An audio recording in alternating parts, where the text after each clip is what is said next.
అండగా ఇచ్చారు నాకు.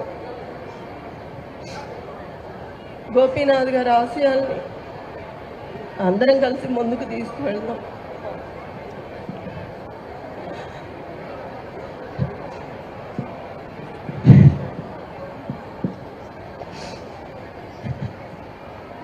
ఎంతమంది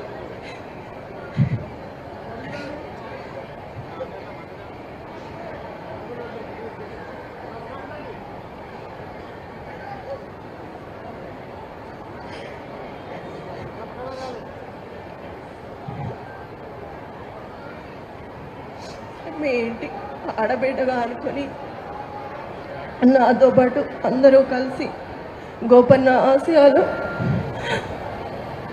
నెరవేర్చాలి. గోపన్న మీ సమస్యలు తన సమస్యగా అనుకునేవాడు.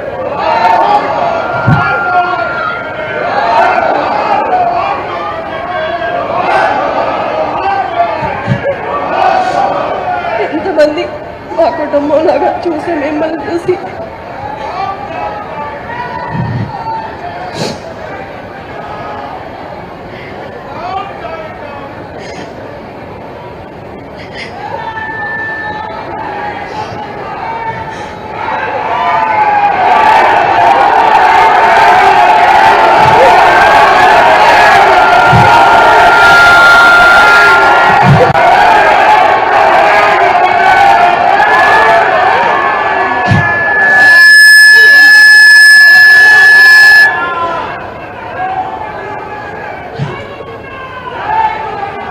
ఈ యొక్క గోపన్న గారి ఆశయాలు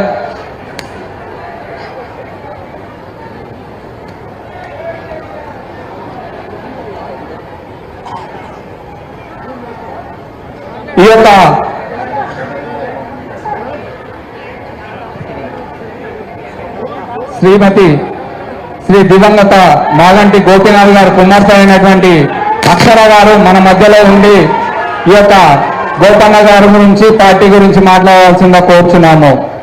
దివంగత శ్రీ మాగంటి గోపీనాథ్ గారి కుమార్తె అయినటువంటి అక్షర గారు మాట్లాడతారు. దయచేసి అందరూ నిశ్శబ్దంగా ఉండి వినవలసిందిగా కోరుచున్నాం. నాన్న ఆశయాలు ముందుకు వెళ్ళాలంటే మీ అందరు అమ్మకి సపోర్ట్గా ఉండి గెలిపించాలి. నాన్న అనుకున్నవన్నీ మేము నెరవేరుస్తాము. మీకు ఎప్పుడు తోడుగా ఉంటాము. నేను జాలి పడతా ఉన్నా నా సోదరి పట్ల. ఎవరికైనా బాధ ఉండొచ్చు, కానీ వేదికల మీద రాజకీయ ప్రసంగాల మధ్య కన్నీళ్లు పెట్టుకొని సానుభూతి ఓట్లు సంపాదించాలనే ప్రయత్నం చేస్తున్న మీ కేటీఆర్, హరీష్ రావు, ఇతర టీఆర్ఎస్ నాయకులను కోరుతా ఉన్నారు. మీరు 10 సంవత్సరాలుగా జూబ్లీహిల్స్ చేసిన అభివృద్ధికి సంబంధించిన చర్చ రెడీ. ఆ అంశం చెప్పలేక కన్నీళ్లు పెట్టుకొని ఒకరు ఓదార్తుంటే ఒక ఈ డ్రామా అంతా కూడా సినిమాలో చూసినట్టు అనిపిస్తూ ఉంది. తప్పకుండా ఈ దెబ్బతోటి శాసనసభలో ఓడిపోయినటువంటి దానికి, తిరిగి పార్లమెంట్లో 0 సీట్లకు వచ్చిన దానికి, కంటోన్మెంట్ ఉప ఎన్నిక దెబ్బకు, జూబ్లీహిల్స్ దెబ్బకు గుయ్యం అనేటువంటి పరిస్థితి వాళ్ళు ఎదుర్కొంటారు. ఆ ఏడుపుల యొక్క ప్రక్రియ చూస్తుంటే ఆర్టిఫిషియల్ గా నువ్వు ఏడవాల్సిందే అని వీళ్ళు చెప్తున్నటువంటి అంతర్గతంగా కొంతమంది కార్యకర్తలు చెప్తున్నారు. అమ్మ నువ్వు ప్రతి డ్యాన్స్ ఏడవాలని ఆమె చెప్తుంటే కృత్రిమ ఏడుపు అనేటువంటిది మంచిది కాదు. ఆ సోదరి పట్ల మాకు సానుభూతి ఉన్నా, రాజకీయాలు సానుభూతి వేరు.